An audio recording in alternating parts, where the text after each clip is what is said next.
বিশ্বের বৃহত্তম গণতন্ত্র ভারত, জনসংখ্যায় ১ নম্বর, অর্থনীতিতে এখন পঞ্চম, চীন ও আমেরিকার পরেই।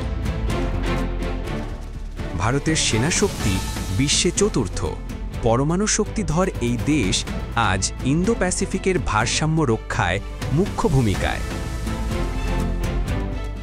G20 প্রেসিডেন্সি, ব্রিক্স নেতৃত্ব, কূটনৈতিক অঙ্গনে ভারতের প্রভাব বেড়েই চলেছে। আমেরিকা, রাশিয়া, ফ্রান্স সবাই চাইছে ভারতের সঙ্গে মিত্রতা।